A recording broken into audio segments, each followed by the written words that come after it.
এখন গোটা পৃথিবীর মাথা ব্যথা অন্য কিচ্ছু নয়। গোটা পৃথিবীর যত বেঈমান কাফের আছে, মুশরিক আছে, ইহুদি আছে, নাসারা আছে, তাদের সকলের মাথা ব্যথার কেন্দ্র হচ্ছে ইসলাম, দাড়ি টুপি, মাদ্রাসা মসজিদ,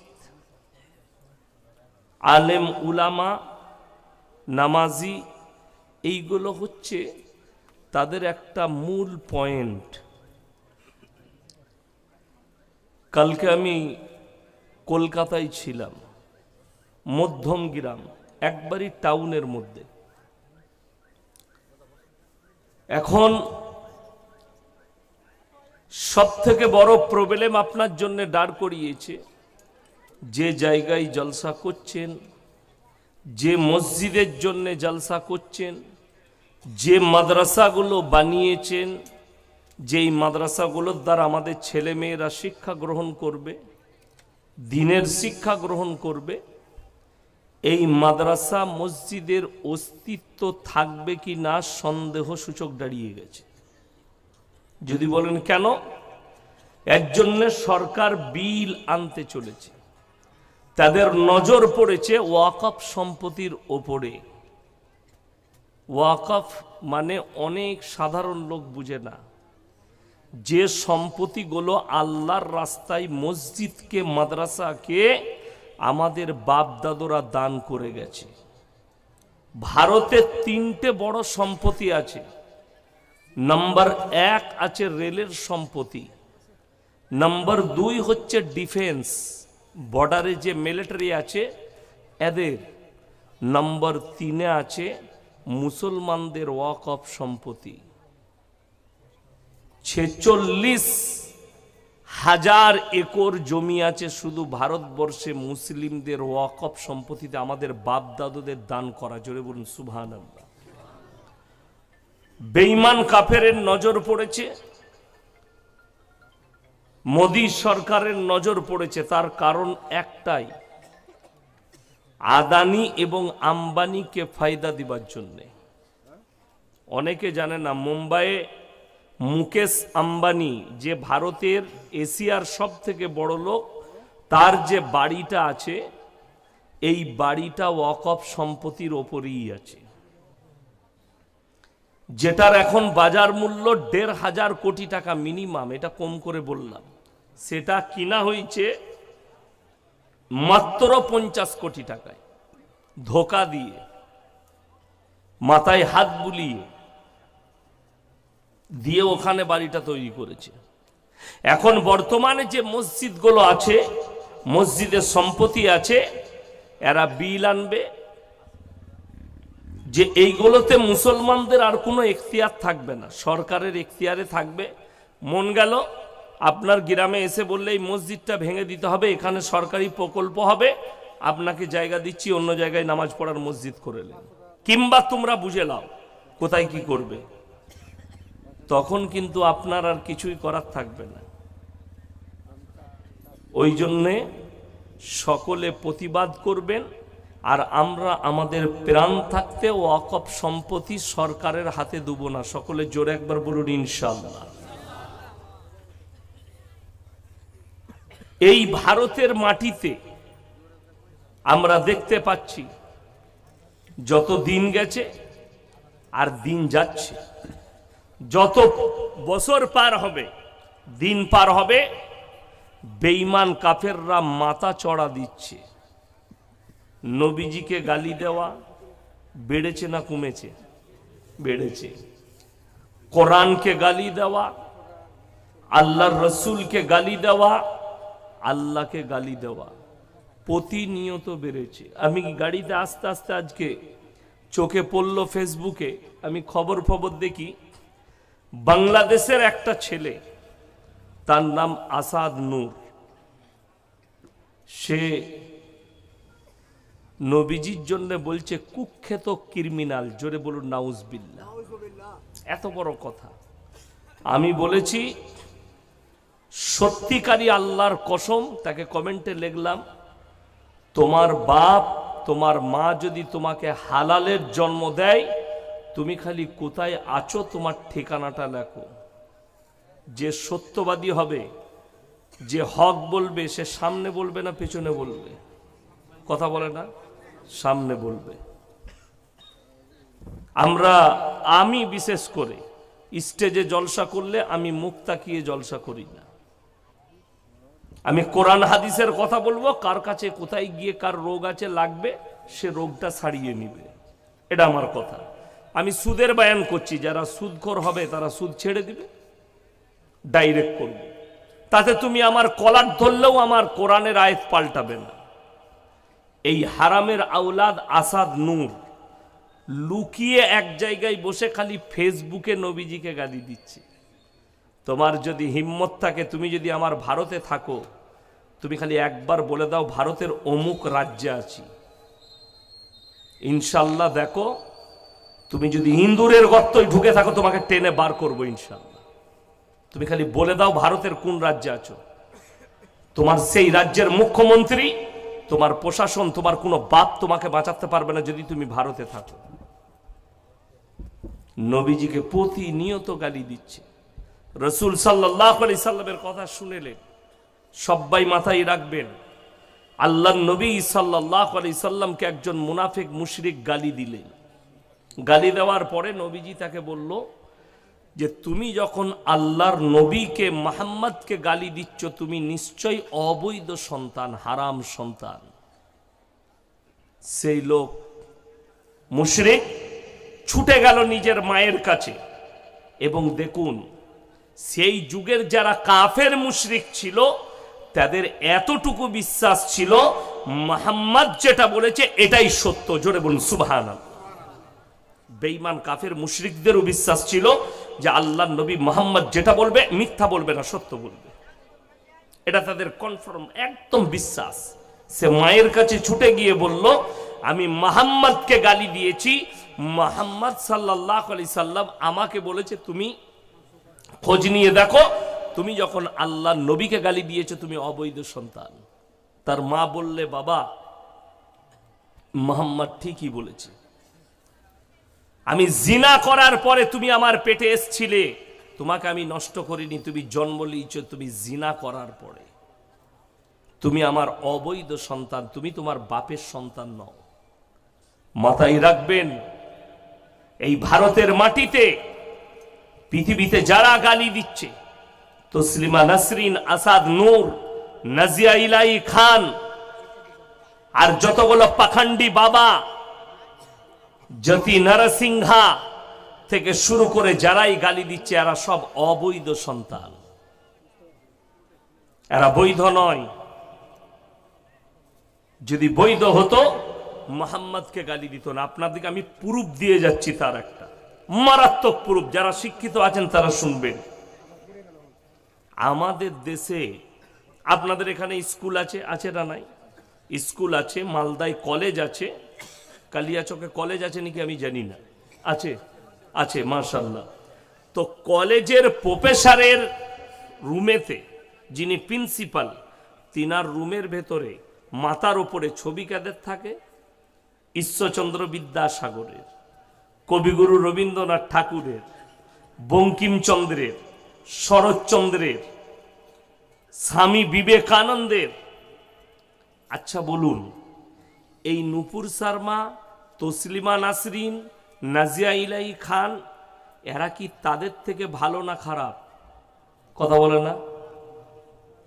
চরিত্রের দিক দিয়ে, শিক্ষার দিক দিয়ে তারা উচ্চ ছিল না কম ছিল? আপনারা জানেন না? তাহলে স্কুল কেউ যায় না। মুসলমানদের এইটাই হচ্ছে কমি, আপনার সম্পর্ক কোরআনের সাথে নাই, আপনার সম্পর্ক শিক্ষার সাথে নেই। তলোয়ারের দ্বারা দেশ জয় হয় না, বোম বারুদের দ্বারা পৃথিবী জয় হয় না। পৃথিবী যদি জয় করতে চান, পকেটে কলম রাখেন, শিক্ষা রাখেন, পৃথিবী জয় করবেন, এটা মাথায় রাখবেন। বোম বারুদের দ্বারা পৃথিবী জয় হয় না। ওই জন্য ইসলামের বুনিয়াদটাই রাখা হয়েছে শিক্ষার জন্য। শিক্ষা দিয়ে নবীজির কাছে আয়াত এসছে, হে নবী পড়ো, ইকরা বিসমি রাব্বিকাল্লাযী খালাক। এই সূরার মধ্যে আছে যে আল্লামা বিল কলম আল্লামাল ইনসানা মা লাম ইয়ালাম, আমি কলমের সাহায্যে শিক্ষা দিলাম। অথচ আজকে মুসলমানের কাছে না দ্বীনি শিক্ষা আছে না দুনিয়াবি শিক্ষা আছে। আপনি অবাক হবেন, এই যতগুলো মনীষীর নাম বললাম, এরা নিজেদের জীবন দশায় কোনদিন নবীজির বিরুদ্ধে কলম ধরেননি। নবীজির বিরুদ্ধে কেউ কলম ধরেননি, এটা মারাত্মক তথ্য। স্বামী বিবেকানন্দ তিনি আমেরিকার শিকাগো শহরে বক্তব্য দিতে গিয়ে বলেছিলেন, পৃথিবীতে যদি কেউ মহামানব থাকেন তিনি হচ্ছেন হযরত মুহাম্মদ মুস্তাফা, সকলে বলুন সাল্লাল্লাহু আলাইহি ওয়াসাল্লাম। এত দামি লোক, তিনি পৃথিবীর মানুষকে বললেন আমেরিকার মতো জায়গায় যে পৃথিবীর দামি লোক হচ্ছেন, মহামানব হচ্ছেন হযরত মুহাম্মদ মুস্তাফা সাল্লাল্লাহু আলাইহি ওয়াসাল্লাম। কিন্তু এই কটা পাখন্ডী নবীজিকে গালি দিচ্ছে। নবীজির অপরাধ কি? এই আসাদ নূর নবীজির ওপরে তহমত লাগিয়েছে। পৃথিবীর শিক্ষিত ব্যক্তিরা রসুলের ওপরে তহমত লাগাচ্ছে।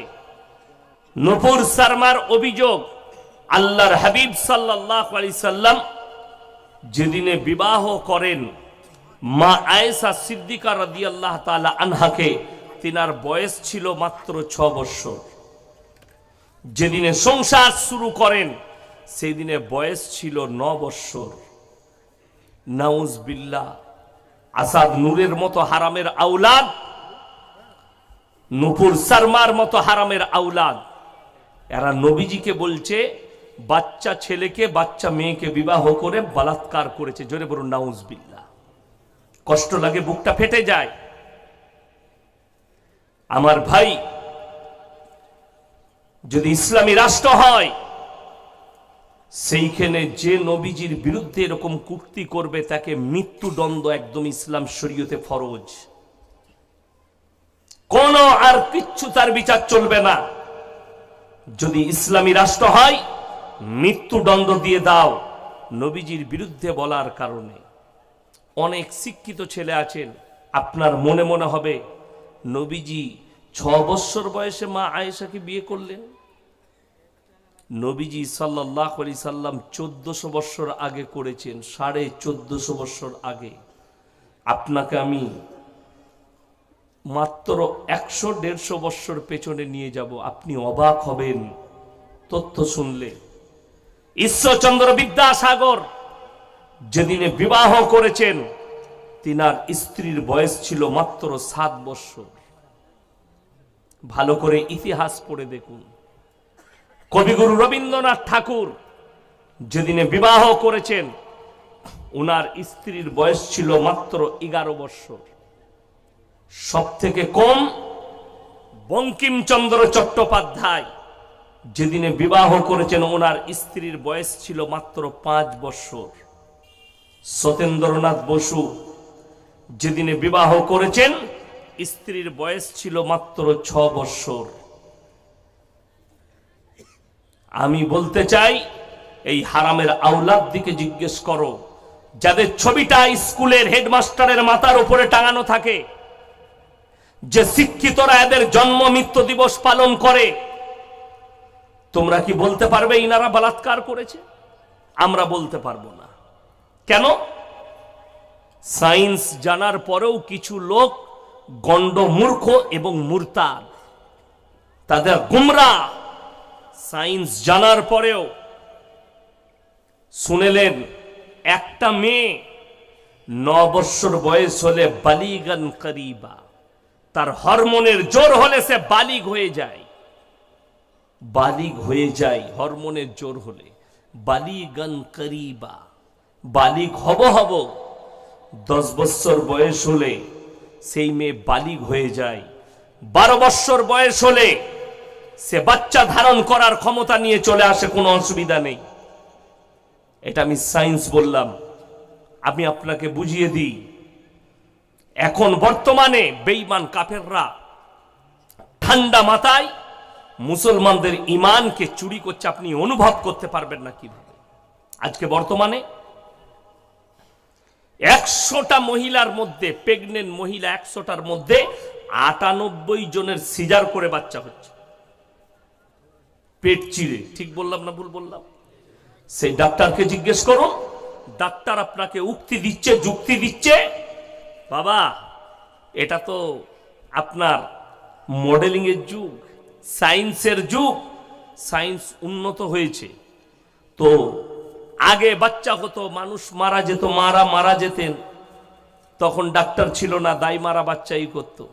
আমি অবাক লাগে, যদি মডেলিং এর যুগ হওয়ার কারণে, সায়েন্সের যুগ হওয়ার কারণে মেয়েদের সিজার করে বাচ্চা বার করতে হয়, আপনারা বলুন আমাদের সমাজে যে গরু, ছাগল, কুকুর, শুয়োর এরা যে আছে, এরা পুরনো যুগে আছে না, এরাও মডেলিং এ এসছে? কথা বলে না? তারাও কিন্তু আমাদের মতনই যুগে এসছে না, আসেনি? তারাও এই সায়েন্সের যুগে চলছে। সেই ডাক্তারকে জিজ্ঞেস করো, স্যার গায়ের সিজার করে বাচ্চা হচ্ছে না কেন, এখনো নরমাল কেন? কথা বুঝতে পারেননি? ছাগলের নরমেলে বাচ্চা হচ্ছে কি করে? 3টে, 2টো, শুয়োরের 9টা 10টা বাচ্চা হচ্ছে, বিনা সিজারে নরমেলে বাচ্চা হচ্ছে। তার মানে ধোঁকা আপনাকে কোথাও দেওয়া হচ্ছে, ধোঁকা, প্রতারণা। যদি কোনো বাপের বেটা ডাক্তার থাকেন, আমার সঙ্গে চ্যালেঞ্জ অ্যাকসেপ্ট করতে পারেন। এমনও পৃথিবীতে অনেক দেশ আছে যাদের দেশে 98টা নরমেলে বাচ্চা হচ্ছে, 2টো সিজারে। সিজারটা কার? গলায় নারী লেপটিয়ে গেছে, বাচ্চা নরমেলে বের হবে না, মায়ের জীবন নিয়ে টানাটানি আছে, শরীয়তে জায়েজ আছে। কিন্তু 98টা বিনা কারণে সিজার, 2টো কোনো রকম নরমেলে হয়ে গেছে। এইটা হচ্ছে আমাদের পজিশন। তারা সব সময় চেষ্টা করেছে মুসলমানদের ইমানকে ধ্বংস করে দাও, আর মুসলমানরা এই দলদলে, এই জালে ঢুকতেই চলে গেছে, আর এমন ঢোকা ঢুকেছে বেরুবার কোনো রাস্তা নাই। ইমানদারির সঙ্গে বলুন, সবাই জানি আমরা, প্রত্যেকটা মুসলমান নরনারীর জন্য দ্বীনি শিক্ষা অর্জন করা ফরজ না ফরজ নয় বাবা? ফরজ। এটা জানার পরেও যদি আপনার এই থানায় সমীক্ষা করা হয় কতগুলো মুসলিমের কাছে দ্বীনি শিক্ষা আছে, আশা করি 85% মুসলমানের কাছে দ্বীনি শিক্ষা নাই। ঠিক বললাম না ভুল বললাম? 85%। এইটা না থাকার কারণে বেঈমান কাফেররা সুযোগ পেয়েছে আপনার দ্বারা পাপ করানোর, আপনার ইমানকে ধ্বংস করার তারা সুযোগ পেয়েছে। আপনি বলুন, কোরআনে স্পষ্ট আছে ওয়াহাল্লাল্লাহুল বাইয়া ওয়া হাররামার রিবা, তোমাদের জন্য সুদকে হারাম করা হলো, ব্যবসাকে হালাল করা হলো। সুদ খাওয়া কি হারাম না হালাল? জোরে বলুন, আমি কানে কালা। হারাম। আচ্ছা, মুসলিম সুদ খায় না খায় না? আপনাদের এখানের লোক খায় না মনে হয়? খায়। যাই হোক, যখন খায় আপনি বলুন, জানার পরে হারাম আল্লাহ স্পষ্ট করেছেন, এইটা জানার পরে যে ব্যক্তি সুদ খাচ্ছে সে আল্লাহর সঙ্গে যুদ্ধ ঘোষণা করলো না করলো না? করলো। আল্লাহ নবী জনাবে মুহাম্মাদুর রাসূলুল্লাহ সাল্লাল্লাহু আলাইহি সাল্লাম তিনি হাদিস বর্ণনা করলেন, হে আমার সাহাবীরা শোনো, কেউ যদি 1 টাকা সুদ খায় নিজের মায়ের সঙ্গে 36 বার জিনা করার সমান পাপ হবে। এইটা জানার পরে, রাসূলের হাদিস জানার পরে যে ব্যক্তি সুদ খাচ্ছে সে নিজেকে মুসলমান কিভাবে দাবি করতে পারে? সে তো রাসূলের সঙ্গে সংগ্রাম করেছে, সে তো আল্লাহর সঙ্গে যুদ্ধ ঘোষণা করেছে। আপনি সকালবেলায় আমাকে গালি দিবেন চায়ের দোকানে, অসুবিধা নেই, যে ইয়াসিন একটা বাজে বক্তা, আলহামদুলিল্লাহ তুমি বলেছো, এটাই আমার জন্য দোয়া। কিন্তু আল্লাহর কসম করে বলছি, তুমি মৌলবীকে গালি দিবে, মৌলবীর কলারটা টিপে ধরবে। কেন তুমি এই বক্তব্য দিলে? আল্লাহর কসম তুমি কোরআনের আয়াত পাল্টাতে পারবে না, রাসূলের হাদিস কিয়ামতের সকাল পর্যন্ত পরিবর্তন হবে না। আমার ভাই, দুঃখ বেদনা কোথায়? মুসলমানদের জন্য ওই জায়গায় আপনি হারাম জানার পরেও সেটা আপনি হালাল মনে করেছেন। এইটাই তো বেঈমান কাফেররা চেয়েছে, যে রসুল যেটা বলে গেছে, আল্লাহ যেটা এদের জন্য হালাল করেছে, এরা যেন এটা ইউজ না করে, হারামটা ব্যবহার করে। আপনি দেখুন, মদ স্পর্শ করা কি হারাম।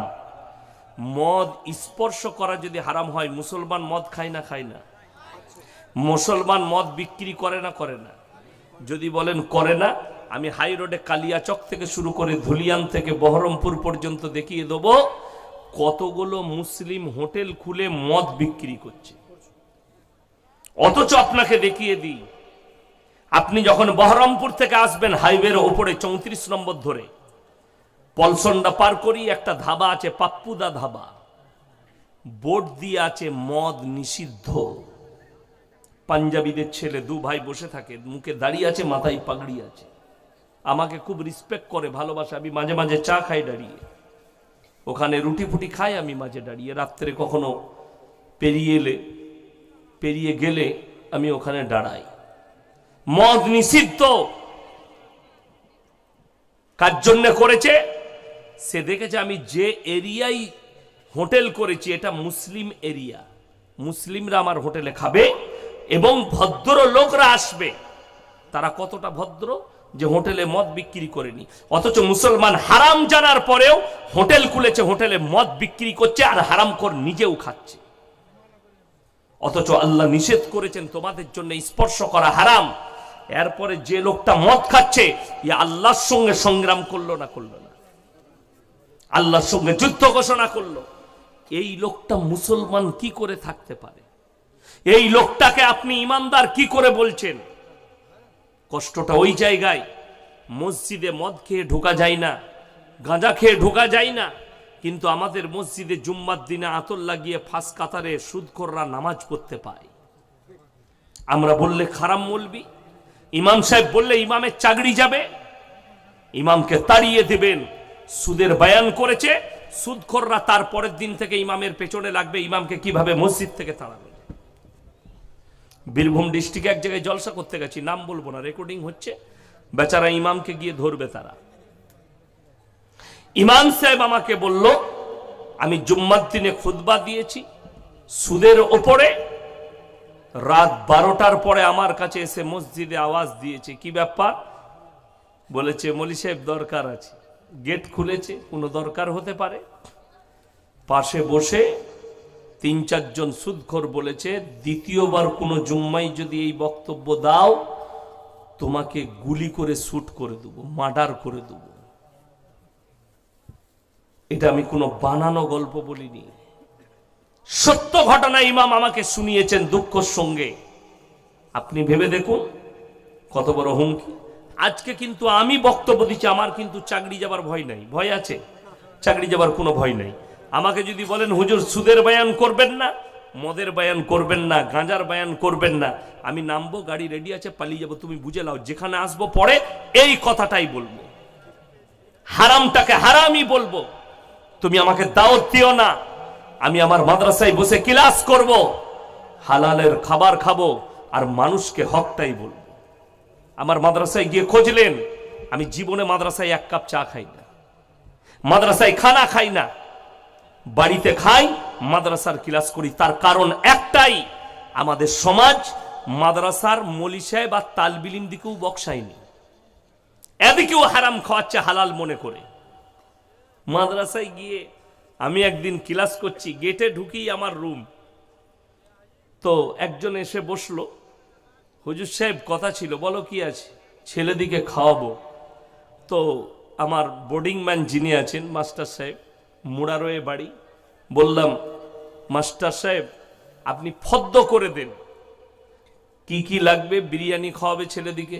আমি ফদ্দ করছে মাস্টার, সে আমার পাশে বসে আছে। আমি বললাম ভাই একটা কথা জিজ্ঞেস করব। বলুন। বলে কোন খুশিতে তুমি খাওয়াচ্ছ? কিছু একটা তো হবে, মানুষ বাড়ি করলে খাওয়ায়, ছেলে মাধ্যমিকে ফার্স্ট হয়েছে খেয়েছে, ছেলের বিয়ে আছে খাওয়াবে, কোন খুশিতে খাওয়াচ্ছ? বলে হুজুর কেউ কি বলবেন না, আমার লটারিতে 4 লাখ পড়েছে তাই খাওয়াচ্ছ। তোবা তোবা তোবা। আর আমাদের দোয়া কবুল হয়? আমাদিকে বলছে লটারির পয়সায় বিরিয়ানি খা। লটারি হারাম না হালাল? হারাম। আমি তাকে বললাম, ভাই তুমি হারাম পয়সা মাদ্রাসার তালবে ইলমকে খাওয়াতে এসছো? সে আমাকে উত্তর করেছে, তোমরা যদি না লাও অন্য মাদ্রাসা আছে সেইখানে দেবো। আমরা তারা খাবে সেখানে দিয়ে দাও, তাদের জন্য চলবে, আমাদের মাদ্রাসায় দিও না। ইলম শেষ হয়ে যাবে, মানুষ হারাম টাকাকে হালাল মনে করে মাদ্রাসার মসজিদে দান করবে, তখন আল্লাহ তাআলা ইলমকে তুলে নেবেন। আপনারা দেখতে পাচ্ছেন এখনো অনেক বাকি আছে যারা আমার কচি কাঁচা আছে। আজকে তো স্টেজে মৌলবি দেখতে পাচ্ছেন, এমন একটা যুগ আপনার সামনে আসবে, তাদের ইলম থাকবে না, মাদ্রাসার মুখ দেখবে না, কোরআন হাদিসের জ্ঞান থাকবে না, আপনার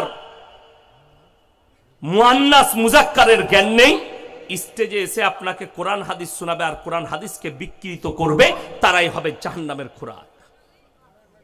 এইটাই হবে।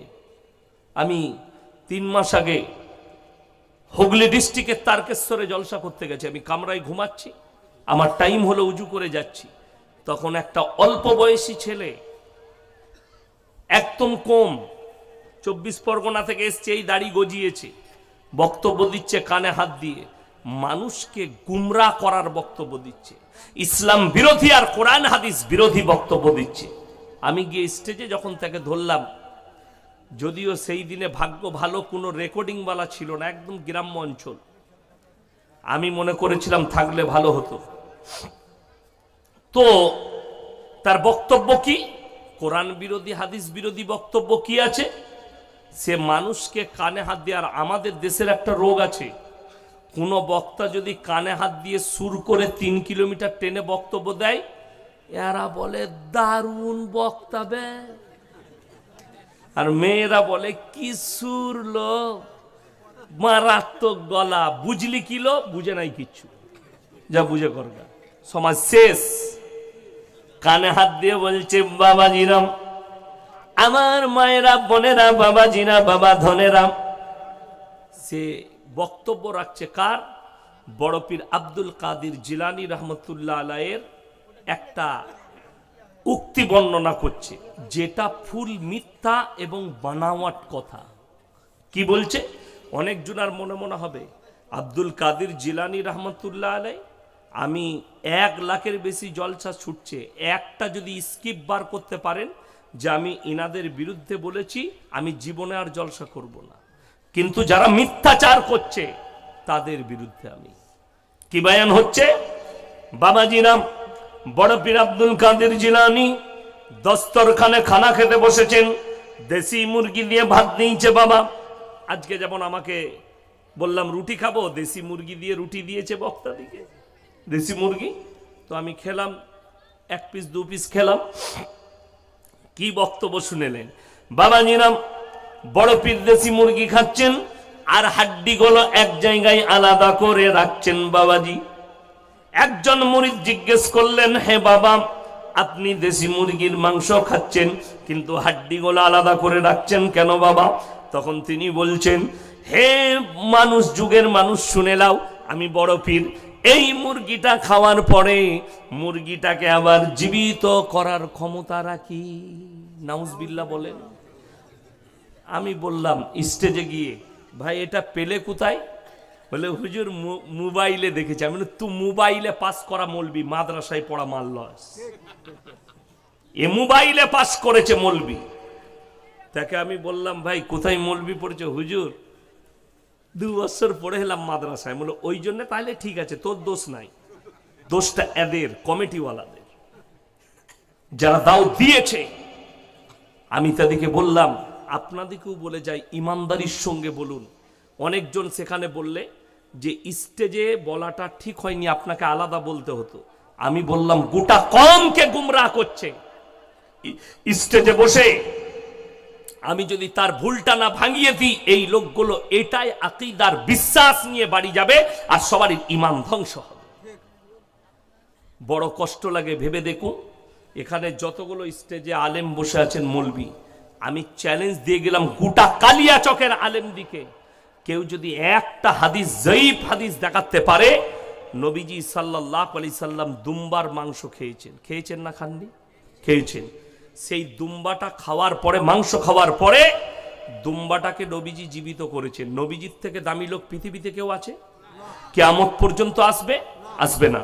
নবীজির জন্য একটা হাদিস এলো না যে নবীজি মুরগিটাকে, আপনার বকরিটাকে খাওয়ার পরে বকরিকে জীবিত করেছেন, দুম্বার মাংস খাওয়ার পরে দুম্বাকে জীবিত করেছেন, উটের মাংস খাওয়ার পরে উটকে জীবিত করেছেন। কি আছে সাপ? আমার ভাই বসে যান, ভাই যারা পেছনে আছে তারা মারবে, আপনারা এদিকে তাকান। আমার ভাই, বড় দুঃখের সঙ্গে বলছি যে ইসলামটাকে ইসলাম মনে করুন, দিনটাকে দিন মনে করুন। প্রত্যেকটা ভাইকে অনুরোধ করব যে আপনারা দ্বীনি শিক্ষা অর্জন করুন। ভাই বসে যান, ভাই ভাই পেছনে যারা আছে তারা সাপটাকে তাড়াবে, মেরে দিবে। যাই হোক, দেখুন যদি মারা যায় মেরে দেন, না হলে তাড়িয়ে দেন, পালিয়ে গেলে ঠিক আছে। হ্যাঁ আমার ভাই, আপনাদেরকে অনুরোধ করে বলছি, প্রত্যেকটা ভাইকে, সবাই দ্বীনি শিক্ষা অর্জন করব, জোরে বলুন ইনশাআল্লাহ। আচ্ছা, বাংলা মানে কোরআন বেরিয়েছে না বেরোয়নি? বেরিয়েছে। বাংলা হাদিস বেরিয়েছে না বেরোয়নি? বেরিয়েছে। বড় বড় আলেমের লেখা দামি বই আছে না নাই? বই আছে। আপনারা আমার জন্য দোয়া করবেন। আগামী বছর জলসা সিজনে আপনাদের কাছে একটা উপহার দেব, বই শয়তানের রহস্য। এই বই ইনশাআল্লাহ লেখা কমপ্লিট হয়েছে, ছাপিনি। যাই হোক, এই বড় বড় আলেমদের লেখা বই আপনারা পড়ুন। আপনি কোরআনের মানে কোরআন বাড়িতে রাখুন। এইটা যখন চর্চা করবেন, হাদিসের চর্চা করবেন, ইলমের চর্চা করবেন, কোনো আপনাকে বদ্দিন লোক ধোকা দিতে পারবে না। কথাটা বুঝতে পেরেছেন না পারেননি? কোন কাফের আপনাকে ধোকা দিতে পারবে না। কোন কাফের আপনাকে হারামটাকে হালাল বলে পেরিয়ে যেতে পারবে না। দেখুন, দ্বীনি শিক্ষা না থাকলে কত বড় বিপদ হয়। আমার এলাকায় একটা বড় কোম্পানি আছে, ফ্যাক্টরি। আমার বাড়ি হচ্ছে দিল্লি রোডের ওপরে। কোন রোডের ওপরে বললাম? দিল্লি রোড। কলকাতা টু দিল্লি রোডের ওপরেই আমার বাড়ি। এই মোরগ্রাম থেকে যে রোডটা সিউড়ি হয়ে চলে যাচ্ছে, একবারই দার্জিলিং বলে উঠছে, পানাগড়। পানাগড় থেকে বর্ধমানের দিকে 17 কিলোমিটারের মাথায় আমার গ্রাম, আমার মাদ্রাসা, আমার বাড়ি। 4500 বসতির গ্রাম, একটাই সমাজ, একটাই মসজিদ। আল্লাহর কৃপা, এত মিল মহব্বত আমাদের। তো ওই এলাকায়, এই পানাগড়ের আশেপাশে একটা কোম্পানি হয়েছে, শালিমার কোম্পানি। পাঞ্জাবিদের হবে জানি না, অমুসলিম। সেখানে মুরগিগুলো জবাই হয়, পোল্ট্রি মুরগি জবাই হয়ে বিদেশে এক্সপোর্ট হচ্ছে। কোনগুলো? শুধু রান আর থান, লেগ পিসটা, ডেনা কাটিটাই দুটো, বুকের যে অংশ, এই মালটা সেটে একদিকে পড়ে যাচ্ছে। এইটা কম দামে কিছু লোক কিনে নিয়ে গিয়ে মার্কেটে বিক্রি করছে। আমার নজরে পড়লো, আমি বললাম এই মালটা বিক্রি করা যাবে না, মুসলমানদের খাওয়া যাবে না। তো আমাকে বলল এটা জবাই হয়। আমি বললাম তাহলে আমি দেখব। বলে ঠিক আছে। দেখুন, ইসলাম আপনাকে এইখানে আমি বুঝিয়ে দিচ্ছি। আমরা মনে করি গেটআপের প্রয়োজন নাই, গেটআপের প্রয়োজন খুবই। এই দাড়িটা ইসলামের গেটআপ, দাড়ি টুপি, এই যে পাঞ্জাবি দেখছেন, এটা ইসলামের গেটআপ। যদি বলেন পাঞ্জাবি না পড়ে কি নামাজ হবে না? নামাজ হয়ে যাবে, কিন্তু কোনো কোনো সময় নামাজ আবার হারাম হয়ে যাবে তার। যদি বলেন কি করে, তার দলিল দেব। আমি যখন গেলাম, আমাকে কিন্তু অফিসে নিয়ে গেল, ভেতরে ঢুকতে দেয়নি। কেন? বলে স্যার, ভেতরে যেতে গেলে আমাদের ড্রেস পরে যেতে হবে, পোশাক পরে। তা না হলে যে মুরগিগুলো চেনে ঝুলানো আছে তারা ভিড়কিয়ে যাবে। সাদা পোশাক, পোল্ট্রি মুরগির গায়ের রঙের পোশাক, তারা যেন চিনতে না পারে। এটা পরিবেশ, যে ওই পরিবেশে গেলে আপনাকে আমাদের পোশাকটাই পরে যেতে হবে, না ভেতরে ঢুকতে দিবে না। আমি পরে গেলাম, ভেতরে দুজন টুপিওয়ালা মৌলবি দাঁড়িয়ে আছে। কিন্তু মৌলবিটা কি মৌলবি? কাঠ মলবি। কাঠ মলবি জানেন তো, মাদ্রাসায় ভালো করে পড়াশোনা করেনি, কি হচ্ছে এইরকম তার টাঙানো আছে, অতি চেন আছে, চেনে মুরগিগুলো ঝুলে আছে। মুরগিগুলো যখন আসছে 1 নম্বরে কারেন্টের শর্ট দেওয়া হচ্ছে, মুরগি জব্দ। 2 নম্বরে বেলেটে কাটা যাচ্ছে। 3 নম্বরে মেশিনে গিয়ে পড়ছে, যখন তার চামড়াটা ছিলে একদিকে চলে যাচ্ছে, তারপরে মাংসটা 3 টুকরো হচ্ছে। আমার ভাই, আমি ওই মৌলবিদিকে জিজ্ঞেস করলাম, এই যে কারেন্টের শর্ট খেলো, আপনি গ্যারেন্টি দিতে পারবেন যে যে মুরগিগুলো কারেন্টের শর্ট খাচ্ছে সবাই বেঁচে আছে? আচ্ছা, মানুষ যখন কারেন্টের শর্ট খায়, কেউ বেঁচে যায়, কেউ মরে যায়, মরে না? মরে না, মরে যায়, যাকে ঝটকাটা বেশি লাগবে। আর পোল্ট্রি মুরগি বড় দুর্বল, কারেন্টের শর্ট খেলে মরে যাবার সম্ভাবনা আছে। আমি বললাম, তোমরা মলি সাহেব? বলে হ্যাঁ। কোথা থেকে পাস করেছো? তাদের মুখের আর কোনো ভাষা নেই। আমি বললাম, তোমাদের সার্টিফিকেট দেখি। তারা অফিসে যেটা জমা দিয়েছে, আমি নাম করব না, একটা মাদ্রাসার প্যাড, সেই প্যাডেতে সেক্রেটারি সই করেছে, হেড মোল্লা সই করে দিয়ে দিয়েছে। কোম্পানিতে 22,000 টাকা বেতন পাচ্ছে, তারা খালি দাঁড়িয়ে দেখবে কোনটা কাটছে কোনটা কাটেনি। আমি বললাম, এতগুলো মানুষ পৃথিবীর মাংসটা খাবে, আরো দুবাই, কাতার, কুয়েতে যাবে আর তারা খাবে, এবং তারা যদি মরা মাংসটা খায়, আল্লাহর কসম তোমাদের দুজনাকে কলার ধরে আল্লাহ জাহান্নামে নিক্ষেপ করবে। তোমরা বিনা সার্টিফিকেটে, তোমাদের কাছে মৌলবি সার্টিফিকেট নেই, মাদ্রাসাওয়ালা যারা দিয়েছে, এই মাদ্রাসার হেড মোল্লা, সেক্রেটারি কিয়ামতের দিনে জাহান্নামের উত্তরাধিকারী হবে। কি করে দিলে? তারা মৌলবি পাস করেনি, তারা কি কাজ করবে আগে জেনে নাও। যে তুমি এই কাজটা করবে, তাহলে তোমাকে মৌলবি হওয়া জরুরি, আগে ফতোয়া লাও।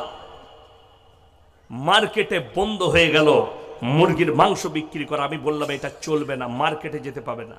সেই মাংস অন্য রাজ্যে বিক্রি করছে, রাতের বেলায় ডিপে ভরে বিহারে, ঝাড়খণ্ডে নিয়ে গিয়ে তারা বিক্রি করছে অল্প পয়সায়। সেটা কিনছে কারা? রেস্টুরেন্টওয়ালারা কিনছে। যে রেস্টুরেন্টে গিয়ে আপনি খাচ্ছেন চিকেন চিল্লি, যে রেস্টুরেন্টে গিয়ে খাচ্ছেন আপনি চিকেন পকোড়া, তারা ওই মাংসটা কিনে মানুষকে হালাল বলে খাওয়াচ্ছে। আপনি অনুভব করতে পারবেন না তারা কিভাবে আপনার ঈমানকে ধ্বংস করছে। চলুন, পরিবেশ এই জন্য বললাম। আচ্ছা, এই পাঞ্জাবি পড়ে কেউ যদি নামাজ পড়তে যায়, আচ্ছা, তার পাছা বেরোবার কোনো ভয় থাকবে? কথা বলেন, থাকবে না। কোম্পানি এমন এমন ডিজাইনের প্যান্ট বার করেছে, বেশিরভাগ প্যান্ট, বেশিরভাগ মহিলাদের সালোয়ার ইসলাম বিরোধী, রসুলের আদর্শের বিরুদ্ধে। বুখারী শরীফের হাদিস, পুরুষ মানুষ টাকনুর ওপরে কাপড় পরবে। কোথায় বললাম? টাকনুর ওপরে। বেঈমান কাফেররা যতগুলো প্যান্ট তৈরি করেছে সব টাকনুর নিচে। ঠিক বললাম না ভুল বললাম? যে যুবকরা প্যান্ট পরছে তারা জানে টাকনুর নিচে না ওপরে। এ কথা বলে না? টাকনুর নিচে হারাম। ওই অংশগুলো জাহান্নামের আগুনে জ্বলবে। আর কিছু কিছু ছেলে আছে, তারা মনে করছে খালি নামাজের টাকনুর ওপরে করতে হবে, দিয়ে মাল গুটিলিয়ে খালি নামাজটা পড়ে নিচ্ছে। ঠিক বললাম না ভুল বললাম? গুটিয়ে খালি নামাজ পড়ছে, নামাজের পরে আবার খুলে দিচ্ছে। যদি বলেন কেন? দুটো কারণ। টাকনুর নিচে পুরুষ কাপড় পরলে তার মনের মধ্যে অহংকার আসবে। 2 নম্বর, সে যখন রাস্তা দিয়ে পেরিয়ে যাবে ওই টাকনুর নিচে কাপড় পরে, আপনি কালিয়াচক বাজারে হাঁটছেন, কুকুরের মুদ লাগবে, না হলে কুকুরের গু লাগবে, তা না হলে কোনো নাজাসাত লাগবে, আপনি বুঝতেই পারবেন না। আর ওইটার দ্বারা আপনি মসজিদে ঢুকে নামাজ আদায় করবেন। মারাত্মক কারণ হচ্ছে অহংকার। যারা অহংকারী হবে, হাদিসে আছে, তারা জান্নাতে প্রবেশ করবে না। রাসূলের হাদিস। আপনার দিলেতে অহংকার আসবে, আমাকে যা লাগছে না, এই যে অহংকারটা। আমি গত বছরে মুম্বাই যাচ্ছিলাম, আমি কলকাতা এয়ারপোর্টে দাঁড়িয়েছি সকালবেলায় 6:30টায়, বোর্ডিং পাস করাচ্ছি, 8:30টায় ফ্লাইট আছে।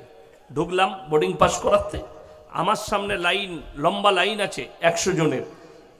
আমার সামনে যে ঝেলটা আছে বিহারি মুসলমান হবে, তো সে এমন একটা প্যান্ট পরেছে, পেছন থেকে মনে হচ্ছে এটা খুলে পড়ে যেতে পারে। আমি দেখলাম আল্লাহ, খুলে গেলে সব গোলমাল হয়ে যাবে। আমি পেছনে আছি। আমি তাকে বললাম, ভাই थोड़ा ऊपर कर लीजिए, पैंट नीचे गिर जाएगी। से আমাকে उत्तर दिले, हजरत ये डिजाइन है। मैंने साला ऐसा भी डिजाइन का पैंट निकल चुका है। এমন প্যান্ট বেরিয়েছে মনে হচ্ছে পড়ে যাবে, কিন্তু ডিজাইনটাই ওটা। এরপর ভেবে দেখুন, এই ছেলেটা যদি ওই প্যান্ট পরে নামাজ পড়ে কোনো মসজিদে ঢুকে, তার পেছনে যে থাকবে তার আর নামাজ হবে? ই তো সিজদায় গেলি পেছনে যে থাকবে সে আলী বাবার গুফা দেখতে পাবে। নামাজ শেষ, 1 মিনিটে শেষ নামাজ, সময় লাগবে না। ইসলামে ওই জন্য গেট আপের দাম লাখ টাকা। আপনি মসজিদে যাচ্ছেন, একটু এমন জামা পরেন যেটার দ্বারা আপনার পাছানা বেরিয়ে যায়, যেটার দ্বারা আপনার শরীরের হারাম অংশ বেরিয়ে না যায়, আপনি বাকি সব ঠিক আছে।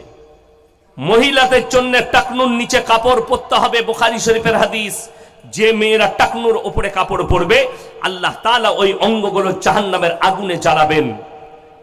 আমার ভাই ভেবে দেখুন, বেঈমান কাফেররা চক্রান্ত করলো। এখন যতগুলো সালোয়ার বিক্রি হচ্ছে সব মেয়েরা এইখানে সালোয়ার পরছে। ঠিক বললাম না ভুল বললাম? এই জায়গায় আর কিছু কিছু মেয়ে আছে পায়েতে আবার কালো সুতো বাঁধছে। কার কি ব্যাপার? বলে লজল লাগবে না, গলায় দড়ি বাঁধলো আর মরবি না। কত বড় দুঃখ! এর থেকে বড় শিরক আর কিছু আছে? পায়ে দড়ি বেঁধেছে স্টাইল করে, আর লোকে জিজ্ঞেস করলে বলছে এটা আমার মা বলেছে, আমার দাদি বলেছে, লজল লাগবে না। তো দাদি কবরে গেলে তো দাদি বুঝতে পারবে কি পাপ করেছে। মারাত্মক শিরক। সুতোর উপরে বিশ্বাস, সৃষ্টিকর্তার উপরে বিশ্বাস নেই। মহিলাদেরকে অনুরোধ করে বলছি, তোমরা টাকনুর নিচে কাপড় পরবে যদি কিয়ামতের দিনে জান্নাতের উত্তর অধিকারী হতে চাও। রাসূল সাল্লাল্লাহু আলাইহি সাল্লামের আদর্শকে বিকৃত করা হচ্ছে, বেঈমান কাফেররা করছে, যাতে মুসলমানদের ঈমান ধ্বংস হয়ে যায়। আজকে তা না হলে মুসলমানের কাছে মদ হালাল হতে পারে, মুসলমানের কাছে গাঁজা হালাল হতে পারে, মুসলমানের কাছে আপনার সুদ হালাল হতে পারে? কখনো নয়। আর রাসূল আল্লাহ তাআলা কোরআনে বলেছেন, হে আমার নবী, মুমিন ব্যক্তিরা, মুসলমানরা যেদিনে ইসলাম থেকে সরে যাবে, আল্লাহর রাস্তা থেকে, দিন থেকে সরে যাবে, রাসূলের আখলাক থেকে সরবে, আমি জালিম বাদশা পাঠিয়ে, অত্যাচারী বাদশা পাঠিয়ে বদলা লুব। ওই জন্য আমার জলসায় আছে, মোদিজি হচ্ছে আল্লাহর রহমত মুসলমানদের জন্য। যারা নামাজ পড়েন, আপনি বলুন নামাজ পড়া কি ফরজ না? ফরজ নয়, 5 ওয়াক্তের নামাজ ফরজ। এইটা জানার পরে আমি চ্যালেঞ্জ দিলাম, গোটা মালদা ডিস্ট্রিক্টে 100টা মুসলমানের মধ্যে সমীক্ষা করলে 80টা বেনামাজি বেরোবে। ঠিক বললাম না ভুল বললাম? এই ফরজ জানার পরে যারা বেনামাজি, রাসূলের হাদিস, যার নামাজ নেই তার মধ্যে ইসলাম নেই। আপনি বেনামাজি, আপনার মধ্যে ইসলাম থাকতে পারে না। আপনি এটা জানার পরেও আপনি নামাজ পড়েন না। হে আমার যুবক, হে আমার যুবতী, হে আমার ভাই, সবাই হাত তুলে বলুন আমরা 5 ওয়াক্তের নামাজি হব, নামাজ ছাড়বো না। জোরে বলুন ইনশাআল্লাহ। আজকে বড় কষ্ট লাগে, এই জলসার স্টেজগুলো মজাক হয়ে গেছে। আজকে সমাজ মারামারি করছে। স্টেজে বসে আপনি দেখতে পাবেন বহু বক্তাকে নিজের তারিফ, নিজের পীরের তারিফ, নিজের মৌলবীর তারিফ, নিজের বাপের তারিফ, নিজের ভাইয়ের তারিফ। ঝগড়া কি নিয়ে? যেগুলো ইসলামে কোনো গুরুত্ব নাই। ঝগড়া হচ্ছে শবে বরাত নিয়ে, ঝগড়া হচ্ছে 12 রবিউল আউয়াল নিয়ে, ঝগড়া হচ্ছে মুহররম নিয়ে, ঝগড়া হচ্ছে কিয়াম নিয়ে, ঝগড়া হচ্ছে মুসলমানের খানা নিয়ে, ঝগড়া হচ্ছে আপনার বিয়ের খানা নিয়ে। কিন্তু ঝগড়া কেউ করে না নামাজ তোমরা কেন পড়ো না। ঝগড়া কেউ করে না রমজানে 30টা রোজা ফরজ, এইটা নিয়ে মারামারি নাই। আমাদের দেশে শবে বরাত নিয়ে মারামারি হয়, হয় না? হয় না? শবে বরাতে কেউ রোজা রাখে, কেউ রাখে না। কিন্তু শুনেলেন, কেউ যদি বলে শবে বরাতে রোজা না রাখলে গুনাহ হবে, এই কথাটাই বেদাত।